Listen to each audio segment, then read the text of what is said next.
جی جاوید صاحب، میں آپ کو تھوڑا سا، اگر آپ تاریخ کا تھوڑا سا جائزہ پیچھے،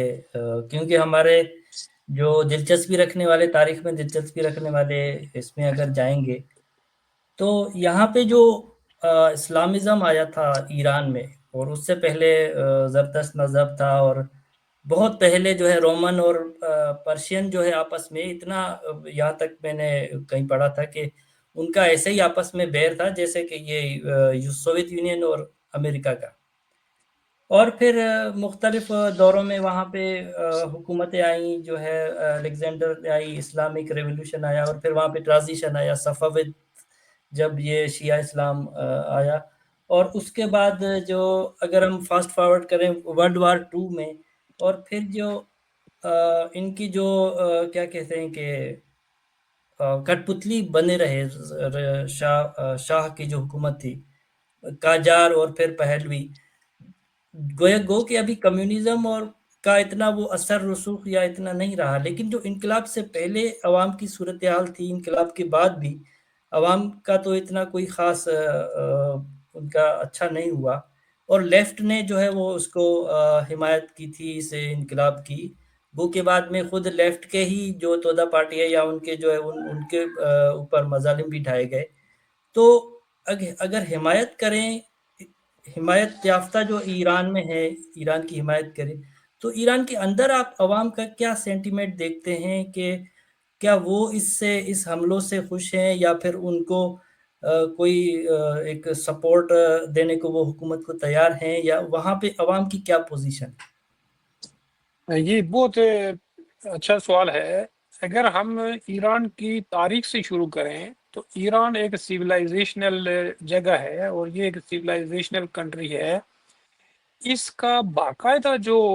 امپائر کا جو معلوم تاریخ میں سراغ ملتا ہے وہ تقریباً 5200 سال پہلے، یعنی 3200 قبل مسیح، 3200 سال قبل مسیح سے باقاعدہ ایران میں بادشاہ یعنی امپائر کا سراغ ملتا ہے، اور یہ اس کی معلوم تاریخ ہے۔ اس سے پیچھے جو جس کو ہم کہتے ہیں نا کہ ہسٹری سے پہلے کا جو پیریڈ ہے، وہ جو 5000 سال ہیں، اس کے بارے میں تو صرف آرکیالوجسٹوں سے اور آثار قدیمہ کے جو نشانات ہیں اس سے ہی کچھ اندازہ ہوتا ہے۔ لیکن یہ بھی کہا جاتا ہے کہ اس کا یہ جو ایران کا نام ہے، یہ اصل میں اس کو پیرشیا کہا جاتا تھا، لیکن بعد میں اس سے پہلے اس کو ایران کہا جاتا تھا۔ ایران یعنی یہ آرین لوگوں کا لینڈ، آریوں کی جگہ۔ جس طرح ہندوستان کا پرانا نام آریہ ورت ہے، یعنی آریوں کے رہنے کی جگہ یا آریوں کا وطن، اسی طرح ایران کا بھی ہے۔ اور یہ بھی کہا جاتا ہے، ہسٹورین یا جینیٹک سائنس کے لوگ یہ کہتے ہیں کہ ان دو گروپوں کی، انڈو ایرانین اور انڈو آرین کی 5000 سال پہلے کہیں سپلٹ ہوئی، اور یہ ایک گروپ جو ادھر ساؤتھ کی طرف آ گیا اور دوسرا ادھر ایران کی طرف چلا گیا۔ کچھ ہسٹورین تو یہ بھی کہتے ہیں کہ یہ جو ایرانی ہیں یہ بھی ہمارے ادھر سندھ اور پنجاب کے جو میدانی علاقے ہیں، یہ ایرانی بھی یہیں رہتے تھے پیسٹرل زمانے میں، یہ ادھر ہی تھے۔ یعنی جو اس کو ہم کہتے ہیں نا کہ وہ جو یہ جو جانوروں کو پالنے کا جو زمانہ تھا شکار کے بعد، اس زمانے میں یہ ایرانی اور انڈو آرین لوگ یہیں رہتے تھے۔ کچھ لوگ کہتے ہیں کہ نہیں، یہ سنٹرل ایشیا سے اس طرف موو ہوئے، جب وہاں موسمی حالات خراب ہوئے تو ایک گروپ ایران کی طرف سپلٹ ہو کر چلا گیا اور دوسرا ادھر آ گیا ساؤتھ ایشیا کی طرف۔ تو وہاں سے ان دو گروپوں کی جو ہے وہ سپلٹ ہو گئی۔ اور ان کا اگر آپ سوشل سسٹم دیکھیں گے تو نہ ایران کے اندر بھی کبھی ٹرائبل سسٹم نہیں رہا، وہاں بھی ہندوستانی یعنی شمالی ہندوستان کے لوگوں کی طرح جیسے یہاں کے آریاؤں میں 4 ورناز ہیں یا 4 کاسٹ سسٹم ہیں، جو سوشل آئیڈینٹیٹیز ہم کہہ سکتے ہیں، یہ جو سماجی طبقات ہیں جن کو ورک کی بنیاد پر ڈیوائیڈ کیا گیا تھا۔ بالکل سملرلی ایران میں بھی اسی طرح پہلے 3 طبقے تھے، 3 کاسٹ تھیں، ورک بیس تھے وہ بھی، اور پھر وہ 4 ہو گئے۔ ایک وہ جو آرٹیزن یا جن کو ہم سروسز انڈسٹری والے لوگ کہتے ہیں وہ بھی ہو گئے، جس طرح یہاں ان کو شودر کہا جاتا تھا ہندوستان میں۔ تو اس طرح یہ بھی کہا جاتا ہے کہ چونکہ ان کا سوشل سسٹم بھی بالکل سملر تھا اور یہ ایک ہی گروپ ہے، اور آج کی جینیٹک سائنس نے بھی یہ ثابت کیا ہے کہ یہ واقعی ایک ہی جینیٹیکلی یہ ایک ہی گروپ ہے جو 5000 سال پہلے کہیں سپلٹ ہو کر ان دو خطوں میں بس گئے تھے۔ لیکن چونکہ ان لوگوں کو یہ پتا تھا کہ ہمارے سگے ادھر انڈس ویلی میں یا سندھو سبھیتا جو ہے جس کو ہم کہتے ہیں انڈس ویلی میں بستے ہیں، تو یہ یہاں آتے رہے ہیں۔ انہوں نے ہی اس خطے کو ہزاروں سال پہلے جب وہ اپنے سگے سمبندھیوں سے ملنے کے لیے یہاں آئے تو انہوں نے سندھو ندی کو یعنی ہند ندی کہہ دیا، یعنی دریائے سندھ کو انہوں نے سندھو ندی کہہ دیا، سندھو دریا کہہ دیا۔ تو وہیں سے پھر یہ سندھ سے انڈس اور انڈس سے یہ بن گیا انڈیا، جی یہ ان کا پورا پھیلا ہوا تھا بالکن سے انڈس سویلائزیشن تک۔ انڈس سویلائزیشن سے۔ اور یہ تو بہت ہی قدیم جو ہے وہ ان کا طریقہ کار رہا ہے، لیکن جو ان کی باقاعدہ جو امپائر چلی ہیں پرشین امپائر سے، جو خاص کر کے سائرس، اس سے پہلے تو آپ یوں سمجھ لیں کہ 2-2.5 ہزار سال پہلے ان کی جو امپائرز رہی ہیں وہ پرشین پورے ایریے میں رہی ہیں، اور اس میں ایک ان کا بادشاہ تھا شاید یہ 550 قبل مسیحی، جس کو ہم سائرس کہتے ہیں، سائرس دا گریٹ، پھر ڈیریس سائرس دا آئے اور گریٹ جس کو ہم کہتے ہیں، اور یہ اس کو کچھ اور کہتے ہیں۔ اس نے دنیا کی سب سے بڑی امپائر قائم کی تھی، جو بلکان سے لے کے ادھر نارتھ افریقہ تک، اور یہ سارا سنٹرل ایشیا، اور یہ ہمارا جو ایٹک کا جو پل ہے، یہ جو ایٹک ہے ہمارا انڈس دریا کے پار، دریائے سندھ کے پار، یہ سارے ایریے جو ہے وہ ایرانی امپائر، افغانستان، سنٹرل ایشیا، ادھر نارتھ افریقہ تک، ادھر بیلکان کی تمام سٹیٹس، اور یورپ کی کچھ مشرقی یورپ کے کچھ سٹیٹس، یونان سارا، یہ سارے علاقے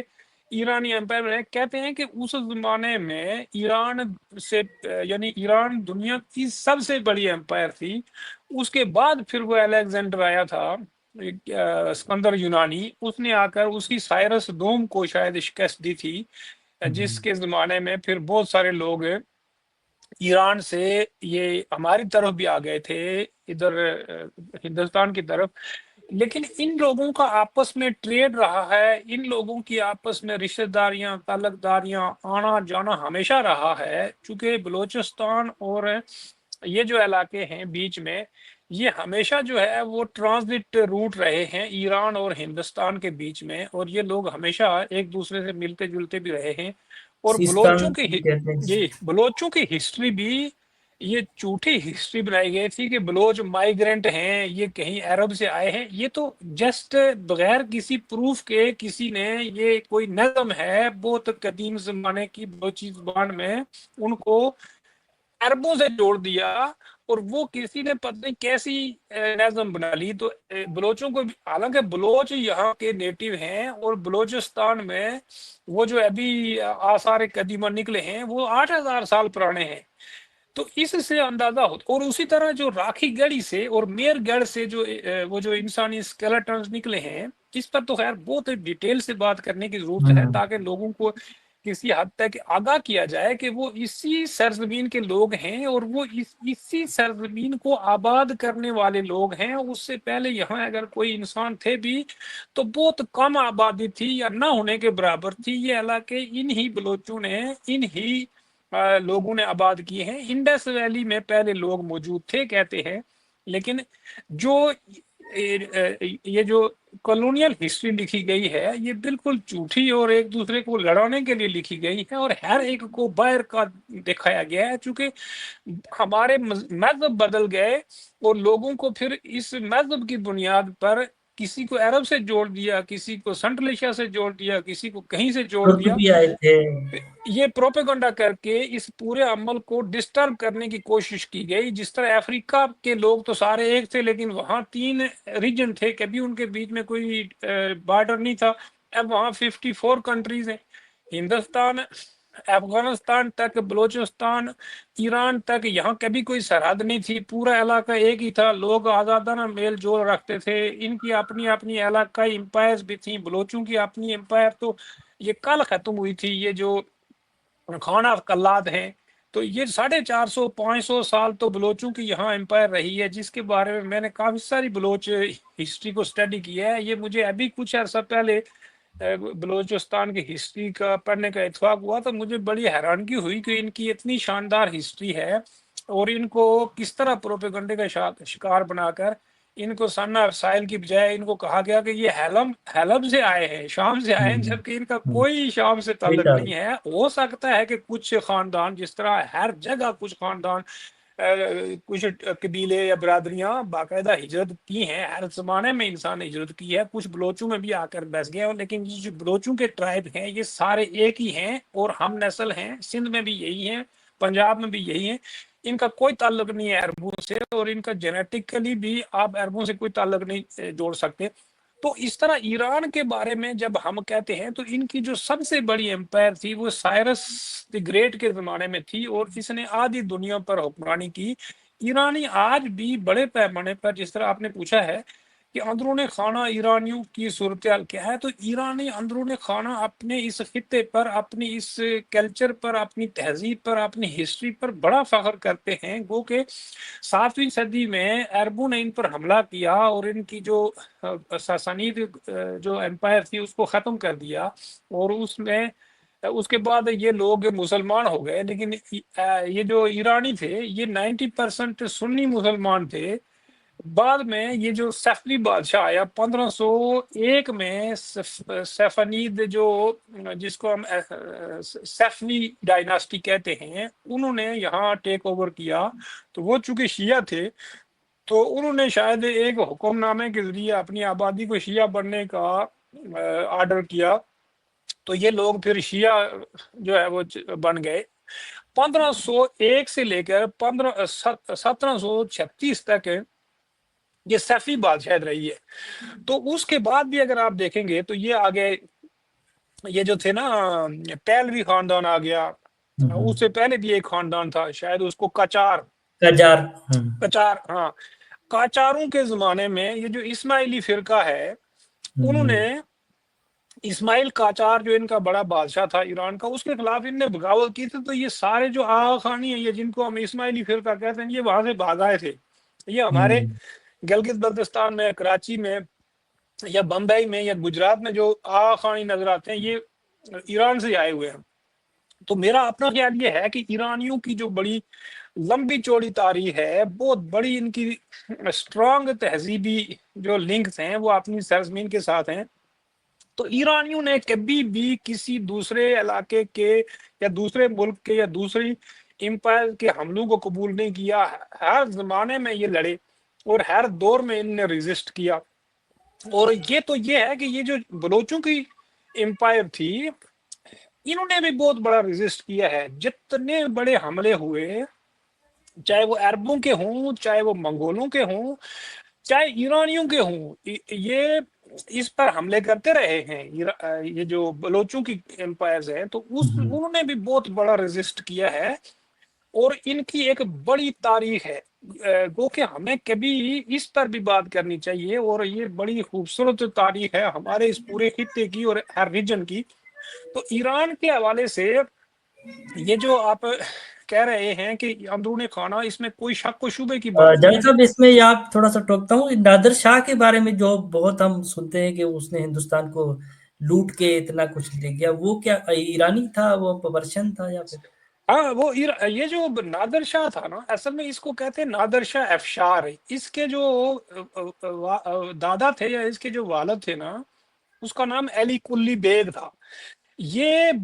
تھے، یہ شیپرڈ، یہ بکریاں چراتے چراتے یہ ایران کی طرف آ گئے، آذربائیجان کی طرف، اور یہاں سے پھر یہ سیٹل ہو گئے۔ یہ بیسیکلی سنٹرل ایشیا سے تھے، اور یہ منگولائٹ، جن کو ہم منگول نسل کے لوگ کہتے ہیں نا، یہ وہ تھے۔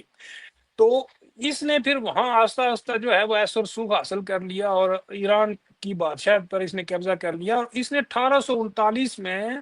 یہ نہیں، 1839 میں نہیں بلکہ 1700 کچھ میں اس نے اس پر حملہ کیا دلی پر، اور دلی اس میں؟ نے بہت بڑا قتل عام بھی کیا تھا، اور یہ تقریباً کروڑوں جو ہے وہ لے کے چلا گیا تھا۔ یہ اس وقت وہ جو جس کو وہ کہتے ہیں نا وہ رنگیلا بادشاہ، محمد شاہ رنگیلا، یہ اس زمانے کا اس زمانے میں اس نے حملہ کیا تھا، تیمور لنگ سے پہلے تھا میرے خیال میں وہ. تیمور لنگ سے پہلے اس نے حملہ کیا تھا، اور اس نے بہت بڑا حملہ کیا. تیمور لنگ نے تو پورا دلی قتل کر دیا تھا، اور انہوں نے بہت، تیمور لنگ نے، احمد شاہ ابدالی نے اور نادر شاہ نے دلی میں اتنا قتل عام کیا تھا کہ یہ جو احمد شاہ ابدالی تھا، اس کی فوج نے تو لوگوں کے گھروں کی دیواریں بھی کھود دی اور فرش بھی کھود دیے کہ کہیں انہوں نے پیسے نہ چھپائے ہوں یا سونا چاندی نہ چھپایا ہوا، اور گھر بھی مسمار کر دیے تھے، اور پورے دلی کو آگ لگا دی تھی احمد شاہ ابدالی نے. یہ تو کل کی بات ہے. تو یہ جو نادر شاہ تھا، بیسیکلی یہ احمد شاہ ابدالی اسی کے دربار میں ٹرینڈ ہوا تھا. یہ اس کی کیا کہتے ہیں، وہ جو سیکورٹی ہوتی ہے بادشاہ کی، یہ احمد شاہ ابدالی اسی کی سیکورٹی میں تھا. بادشاہ کی جو گارڈ ہوتی ہے نا، اس میں تھا. یہ ینگ لڑکا تھا، تو وہاں سے یہ پھر گر سیکھ کے آیا تھا. اور اس نے نادر شاہ کی وفات کے بعد اس نے افغانستان کا بانی یہی ہے، نادر شاہ احمد شاہ ابدالی. تو بہرحال ہم چونکہ وہاں تک رہتے ہیں، ایران تک، ایران پر جب بھی حملہ کیا گیا، ایرانی قوم ہمیشہ یونائٹ ہو گئے. ایرانیوں کا سب سے بڑا جو ہے یہ ہے کہ یہ پہلے زوراسٹرین تھے، جن کو ہم پارسی کہتے ہیں، اور یہ پارسی تقریباً 7,500-8,000 سال پرانا اس پورے خطے کا ریلیجن تھا، جو سنٹرل ایشیا اور افغانستان سمیت یہ اس پورے خطے میں پھیلا ہوا تھا. اور ایران میں یہ زرتشت مائگریٹ ہو کے گیا تھا. یہ بلخ کا رہنے والا تھا، یہ جو سنٹرل ایشیا کا رہنے والا تھا وہ بندہ، اور وہاں سے یہ ایران شفٹ ہو گیا تھا. لیکن یہ مت بھولیں کہ ایران کی امپائر اور یہ جو رشین امپائر ہیں، یہ صدیوں تک آپس میں ٹکراتی رہی ہیں. اور یہ جو سنٹرل ایشیا ہے، سنٹرل ایشیا کا سارا خطہ یہ ہمیشہ ایران کی امپائر کے زیر اثر ہی رہا ہے، اور اس پر رشین امپائر اور یہ ہمیشہ لڑتے بھی رہے ہیں.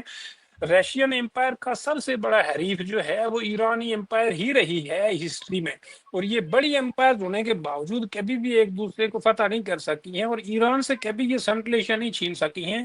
یہ بہت بعد میں جا کر زار روس کے زمانے میں جب یہاں برٹش آ گئے تھے، تو اس زمانے میں پھر یہ ٹاؤٹ بادشاہ یہاں آ گئے اور ہندوستان پر بھی نے قبضہ کر لیا. اس زمانے میں زار روس نے سنٹرل ایشیا پر قبضہ کر کے اس کو اپنے زار روس کے کنٹرول میں کر لیا تھا. اور آج بھی تقریباً آدھا سنٹرل حصہ ایشیا، سر، یہ آدھا حصہ برٹش کا تھا، آدھا جو ہے میرے خیال میں روس اس طرح تھا. سوویت افغانستان تک تو معاہدہ ہو گیا تھا روس کا اور یہ جو برٹش انڈیا تھا، کہ یہ دریائے آمو کراس کر کے افغانستان کو انہوں نے بفر زون بنا دیا تھا کہ نہ تو افغانستان وہ کراس کریں گے اور نہ برٹش امپائر افغانستان کراس کرے گی. تو وہاں یہ تقریباً یہ معاہدہ ختم ہوا تھا 1893 میں شروع ہوا تھا، اور 100 سال کے لیے یہ معاہدہ تھا. تو 1993 میں یہ معاہدہ ختم ہو گیا تھا، جس پر یہ بھی کہا جاتا ہے نا کہ افغان گورنمنٹ نے اس کے بعد یہ کہا تھا کہ ہمارے یہ جو علاقے ہیں، پشتو سپیکنگ علاقے پاکستان میں ہیں، یہ واپس کرو. تو اس پر بھی کافی جھگڑا ہوا تھا. تو ہم واپس آتے ہیں کہ ایران کا جو ایک ہسٹوریکل بیک گراؤنڈ ہے، اس کو دیکھتے ہوئے ہم یہ کہہ سکتے ہیں کہ ایرانی جو قوم ہے یہ ایک بہت بڑی سبھیتا یا ایک بہت بڑی سویلائزیشن رکھنے والی نیشن ہے. اور انہوں نے ایک بہت بڑا تاریخی پروسیس طے کر کے آج کی جو پوزیشن ہے اس پر آئے ہیں، اور یہ ایک نیشن سٹیٹ ہے.